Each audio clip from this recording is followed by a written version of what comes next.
Olá, amigos do Rio de Janeiro, alô você de todo o Brasil, sejam bem-vindos a mais uma edição do Jornal Metropolitano Rio. Muito obrigado pelo carinho da sua audiência, né? Já nos encontramos pela tarde, 1h no Jornal Metropolitano Rio. Agora começa o Jornal Metropolitano Especial de sábado, onde nós temos aqui, claro, as emissoras todas ligadas a São Paulo, Rio Eixo, Rio São Paulo, interligado para trazer as notícias e os destaques dessa semana. E você vai acompanhar várias notícias. Mas eu tenho uma ressalva a fazer, aliás, eu já avisar meu diretor aqui. Dá para cortar a tela? Corta a tela aí que ele já deve estar lá. Corta a tela. Thiago Santos já está posicionado em São Paulo, nos estúdios da nossa NGT São Paulo, que fica no Butantã, zona oeste da cidade, né, da capital paulista. Eu estou aqui em São Cristóvão, zona norte do Rio de Janeiro. Pra quê? Thiago, muito boa noite, meu filho. Como é que tá aí a nossa querida São Paulo? Boa noite. Olha, vai bem cheia de informações, viu, João? Maravilha, que bom, né? A cidade de São Paulo sempre é uma cidade trabalhadeira, né? Aqui é a cidade que ecoa, né, os artistas, e aí em São Paulo é a cidade trabalhadeira, né? Não para nunca. Agora, a semana passada, o senhor Thiago não veio trabalhar, né? Ele não deu conta de chegar aqui a tempo para apresentar a parte dele de São Paulo. E no ao vivo não deu tempo e a gente foi levando o jornal aqui e levamos a notícia para vocês que estão em casa. Então hoje, por bem e por direito, Thiago, eu vou convidar você a assistir uma reportagem nossa aqui, que é a proibição da venda de cigarros, que é um alerta, inclusive, a toda a população. E hoje vocês vão ficar na companhia do Thiago até às 8 da noite, levando os destaques do Rio e de São Paulo também. Tá certo, Thiago? Vamos combinar assim ou não? Justiça seja feita, vai descansar. É justo, né? É justo porque aí eu também posso descansar um pouquinho. Então fiquem aí na companhia do Thiago, eu vou deixá-los agora, vamos assistir essa reportagem. A venda de cigarros pode ser proibida e na sequência Thiago Santos comandando o nosso jornal especial. Vai no ar aí a reportagem. Postos de gasolina, locais de venda ou consumo de alimentos, supermercados, lojas de conveniência e bancas de jornal poderão ser proibidos de comercializar produtos de tabaco. Eu concordo, até mesmo porque eu não fumo e é tão ruim você estar num ambiente, as pessoas estão jogando fumaça em sua cara. Você fuma mais do que o próprio fumante. Então eu estou de acordo. Não só em estabelecimento fechado, como em alguns pontos na rua deveria ser proibido as pessoas fumar ou até vender ou até mesmo fumar. Eu acredito que não vai alterar em nada o consumo do cigarro. Se você não encontrar aqui, você vai encontrar em outro lugar e eu acredito que não altera em nada, não. Apesar da redução do número de fumantes, ainda há 24 milhões de pessoas com este hábito no Brasil. O Estado arrecada cerca de 6 bilhões de reais em tributo provenientes da cadeia do fumo. Porém, gasta 21 bilhões de reais com o tratamento das doenças causadas pelo produto. O senador José Pimentel reconheceu que a restrição poderá contribuir para reduzir o consumo desses produtos por dificultar o seu acesso e pela redução das propagandas de tabaco. Acredito que uma política de incentivo o que já existe hoje nos postos, apoio psicológico, eles cedem também os medicamentos necessários para ajudar no consumo do tabagismo. Acho que essa é a política correta, não proibindo. A lei para conscientizar as pessoas só mexendo no bolso, porque enquanto estiver falando não resolve nada. A partir do momento que mexe no bolso, aí as pessoas têm consciência e param de fazer o ato proibido. Atualmente, a venda desses produtos é proibida em estabelecimentos de ensino, de saúde e em órgãos ou entidades da administração pública. A matéria ainda será examinada pelas comissões de Relações Exteriores e Defesa Nacional. É verdade que quem não fuma sofre horrores quando fica perto de algum fumante. Bem que podia ser, como disse esse entrevistado, reservar áreas onde os fumantes não podem acender lá o seu cigarro. Hoje já tem algo parecido, que é a proibição em locais fechados. Mas só isso não basta, né, para quem não fuma. Por falar em cigarro, vamos rever a reportagem que a Denise Kafka, do Rio, fez. Os bombeiros utilizarão novos equipamentos para o salvamento de vítimas. São equipamentos produzidos lá na Alemanha. Dá uma olhada. A partir de agosto, o Corpo de Bombeiros poderá utilizar em seus salvamentos 10 equipamentos importados da Alemanha. Tudo isso para facilitar o resgate de vítimas presas em ferragens. A função dos equipamentos, de acordo com o Corpo de Bombeiros, é cortar e expandir ferragens. Segundo a corporação, o fato de serem acoplados a motos vai agilizar o atendimento às vítimas, por reduzir o tempo de chegada ao local do chamado em caso de congestionamentos. Para operar o equipamento, 22 bombeiros motociclistas vão passar por treinamento. Atualmente, a corporação tem 51 motos, 16 para o combate a incêndios, 15 para atendimento pré-hospitalar, 10 para escolta e treinamento e mais 10 que receberão o novo equipamento. As motocicletas têm como base o destacamento do Recreio dos Bandeirantes e o grupamento de Duque de Caxias. Mas, segundo os bombeiros, os atendimentos podem ser feitos em outras regiões. Apesar de servir principalmente para o uso de acidentes em trânsito, os desencadeadores elétricos podem ajudar também a libertar pessoas presas em elevadores. Eles serão adaptados a 10 motos do Corpo de Bombeiros e custarão cerca de R$300 mil. Do Rio de Janeiro, Denise Kafka para o Jornal Metropolitano. Legal, hein? É só no Rio lá, diretor?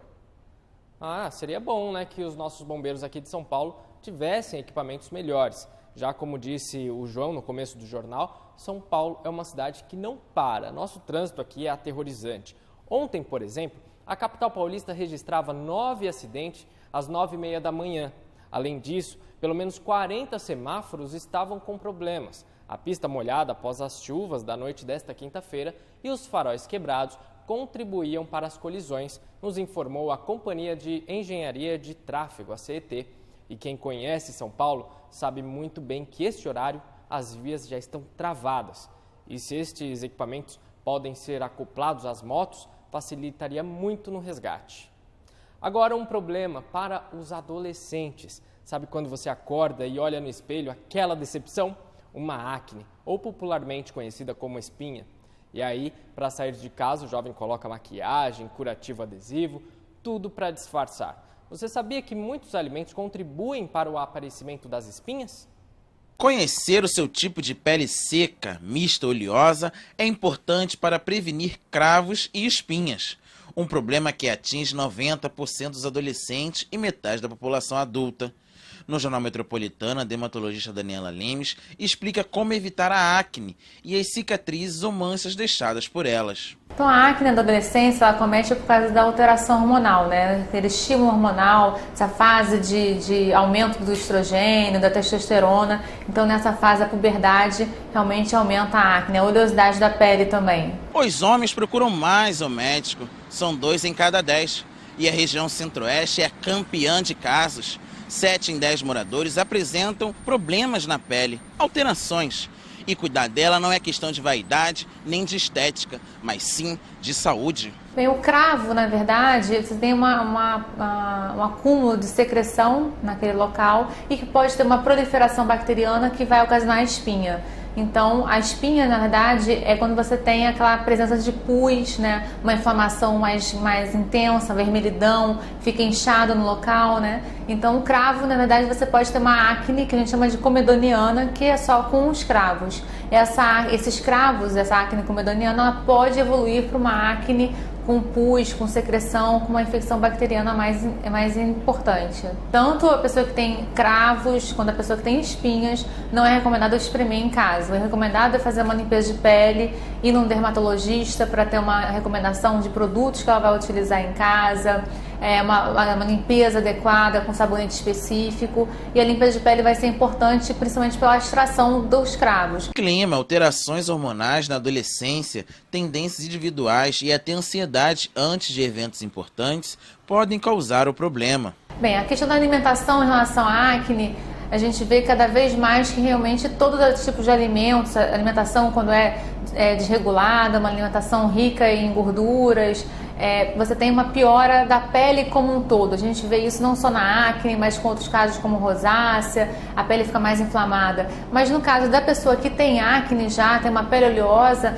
realmente quando ela tem uma alimentação rica em gorduras, chocolate, amendoim, ou até às vezes tem uma pessoa que relaciona bem algum tipo de alimento específico com aquela piora do quadro. A gente vê que realmente piora o quadro da acne. Agora, a pessoa que tem a pele seca, que tem uma pele normal, ela dificilmente vai ter espinha, né? Vai ter acne por causa de que teve comer um pouco mais de chocolate ou não, né? A gente vê isso mais relacionado com as pessoas que já têm um quadro de acne ou têm uma pele oleosa. Lavar o rosto com sabonete e usar esfoliantes para reduzir a oleosidade da pele é uma saída contra a acne. A melhor limpeza é a que retira manualmente os cravos. Vaporizadores e sugadores ajudam a abrir os poros, mas não eliminam os pontos pretos. O uso de cosméticos, remédios com vitamina B, xaropes para tosse, corticoides e anabolizantes podem provocar ou acentuar o problema. O tratamento exige dedicação e paciência, pois costuma ser demorado. É sempre indicado fazer o uso de medicações tópicas, sabonete específico, esfoliação, sempre com uma indicação do dermatologista. Espinha é uma coisa que marca muito a vida da pessoa, né? Se ela não souber cuidar, certamente carregará as marcas até o fim da vida. Continuando com as notícias do Rio de Janeiro e falando em saúde, o repórter Rodrigo Souza fez uma matéria especial falando dos alimentos diuréticos. Vamos ver? Na natureza existe uma grande variedade de alimentos saudáveis que proporcionam naturalmente ao organismo meios de eliminar os líquidos, resultando em uma maneira excelente de conseguir um equilíbrio em nosso corpo. Os alimentos diuréticos são todos aqueles alimentos que vão estimular a diurese, ou seja, que vão aumentar a questão da urina, que vão aumentar o fluxo de urina, que a gente vai urinar mais vezes, tá? Então, esses alimentos, algumas frutas, alguns legumes, alguns vegetais, ajudam sim na estimulação dessa diurese. Além disso, os alimentos diuréticos também são muito úteis para aqueles que desejam perder peso, já que na maioria dos casos acredita-se que os quilos extras são apenas acumulação de líquidos no organismo. A pessoa que está seguindo uma alimentação que hoje em dia ficou um pouco misturada entre diurético e detox, porque a questão detox faz mais ou menos a mesma coisa, uma limpeza, e para fazer limpeza tem que estimular tanto a diurese quanto o intestino funcionar bem, né? Então, o cuidado que tem que ter é aumentar a quantidade de líquidos que a gente ingere.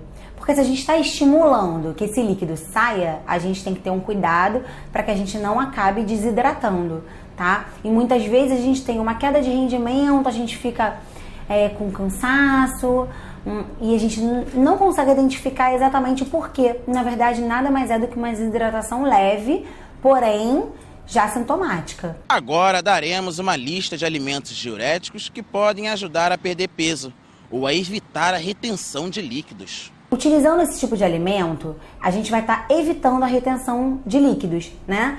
Que muitas vezes é presente em algumas mulheres, em algum período em relação ao período menstrual, ou pelo uso excessivo do sal, ou por alguma outra patologia, alguma outra medicação que vai fazer essa retenção de líquido maior.